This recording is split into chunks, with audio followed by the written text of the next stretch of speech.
అమాత్యుడు దాకా ఇప్పటిదాకా ఉన్న చాణక్యుడు అంటున్నాడు, గుర్రాలు ఏనుగులు తప్ప మిగతా ఎవరైతే బంధింపబడి ఉంటారో వాళ్ళందరినీ వదిలేయండి. ముఖ్యత విడవబడుగా పూర్వ ప్రతిజ్ఞను పూర్తి జరుపుకొని తీర్చుకొని మయ నా చేత కేవలం శిఖ నా జుట్టు సిగ మాత్రమే బధ్యత ముడివేయబడి, ఇదొకటే ముడివేస్తా, మిగతావన్నీ వదిలిపెట్టేయండి. నేను నా తలముడి విప్పను, ఇది అలాగే ముడిచే ఉంటుంది. నా ప్రతిజ్ఞ తీరిపోయింది కదా. ఇక రాక్షసమాత్య లాభ సంతోషానికి రాజ్యానికి ఇంతటికి ఉపయోగపడు. అందరూ ఖైదీలను వదిలేసి జైళ్లను తెరచి వదిలేసే రాజార్హంగా తిరగాడటానికి గుర్రాలు ఏనుగులు మాత్రం ఉండాలిగా, వాటిని వదిలే. ఇది పట్టాభిషేక మహోత్సవ వేడు. భూయ ప్రియ.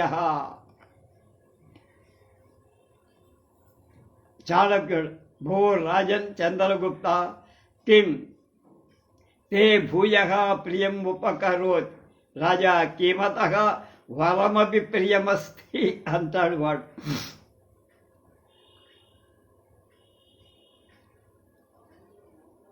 భూయ ప్రియ, ఇంకా ప్రియం.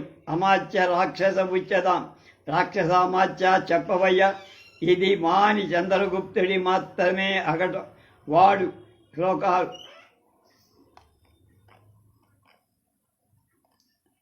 శ్లోకం.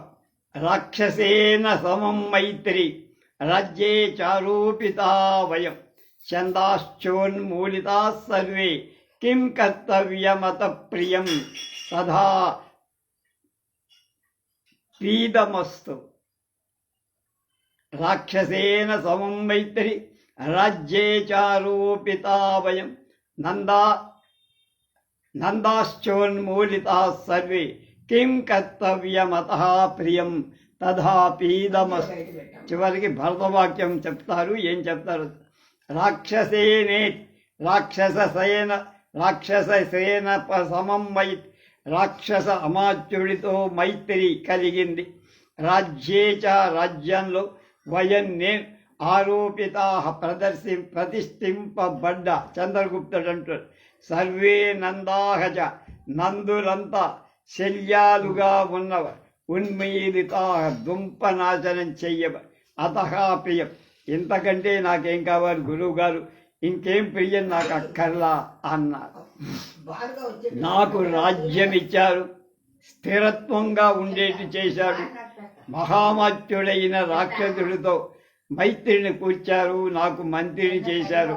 ఇంతకంటే నాకు కావాల్సింది ఏముంటుంది అన్నాడు. తథాపి అదస్తు భరతవాక్యం.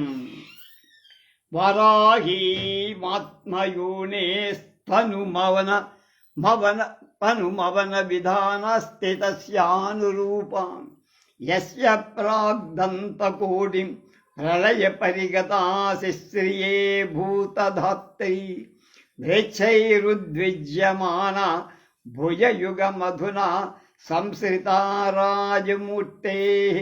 వరాహీమాత్మయూనే స్తనుమవన విధానస్థితాస్యానురూపం యస్య ప్రాగ్దంతకోటిం ప్రళయ పరిగతాశిశ్రియే భూతధాత్రి మ్లేచ్ఛైరుద్విజ్యమాన భుజయుగమధునా సంశ్రితా రాజమూర్తే.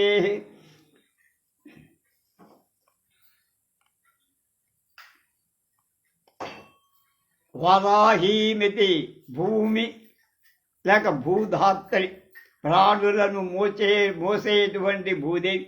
ప్రాక్ పూర్వం ప్రళయ పరిగత మహాప్రళయం చేత పైకొనబడి అవన విధౌ అంటే రక్షణ కార్యం అనురూపాం తగిన తను దేహాన్ అస్థి తస్యాత్ దాల్చిందై ఆత్మయూనే స్వయంభూ అయిన యస్య ఏ నారాయణుని యొక్క దంతకోటిం కోరల చివర శిశ్రియే ఆశ్రయించిందో. అధునా ఇప్పుడు మ్లేచ్ఛుల చేత ఉద్విజ్యమాన భయపెట్టబడుతున్నది. రాజమూర్ఖే రాజమూర్తిని తాల్చిన యస్యా ఎవణ్ణి సశరీ సమృద్బంధ భృత్యు చిరమవతం మహీం పార్థివ చంద్రగుప్త సస్త్రీ మద్బంధుకృత్యస్థిర మవతు మహీం పార్థివ చంద్రగుప్త.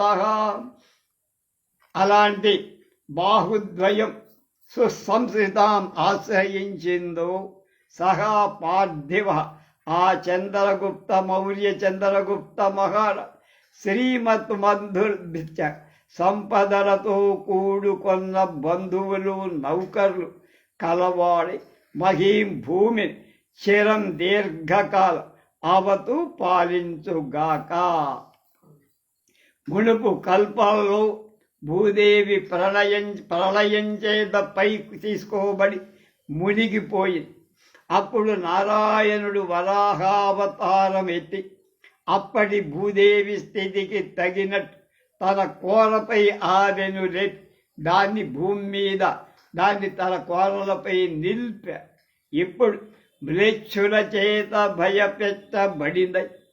రాజును విశ్వంసమేకలు రాజరూపం తాల్చిన చంద్రగుప్త మహారాజు బాహుయుగాన్ని ఆశ్రయించి రక్షణం పొంది అలా రక్షించేవాడైన మా ఆద్య చంద్రగుప్తుడు మౌర్య చంద్రగుప్తుడు ఈ భూమిని చిరకాలం పాలించుగా నా విష్ణు పృథివీపతి అని మంగళాశాసనం పలికేశారు.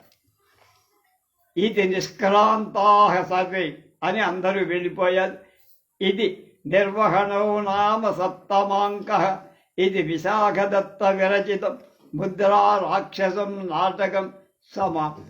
ఇలా విశాఖదత్త నాటకం 11 అంకాలతో సమాప్తమైపోయింది. రేపటి నుంచి ఏదో కొత్త తీసుకోవాలి మనం. దీన్ని శ్రీ నేలటూరి శ్రీరామదాసు అయ్యంగార్ చాలా చక్కని అర్ధతాత్పర్యాలు ఇచ్చారు. ప్రధానికి తాత్పర్యం ఇస్తే బాగుండేది. తాత్పర్యం ఇవ్వకపోవటం కొంత లోపంగా కనపడింది కనుక తాత్పర్యం కూడా ఉంటే ఇంకా సమగ్రంగా ఉండేది. దీంతో పూర్తయిపోయింది.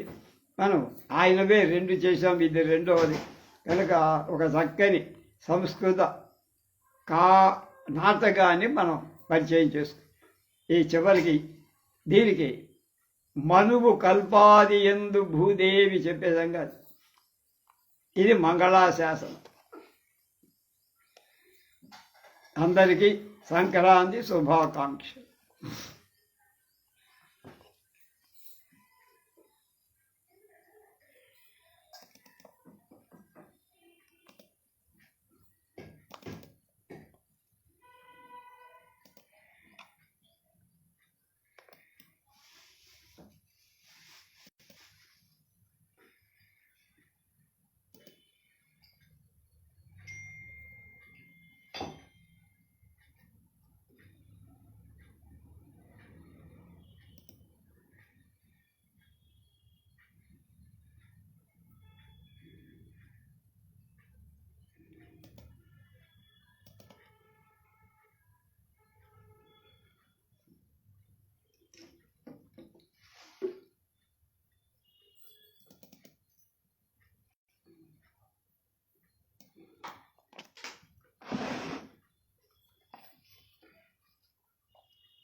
నీ తమ్ముడు నావా ఎలా అందరికీ పండగ శుభాకాంక్షలు. మీ అక్కకి ఇస్తున్నది.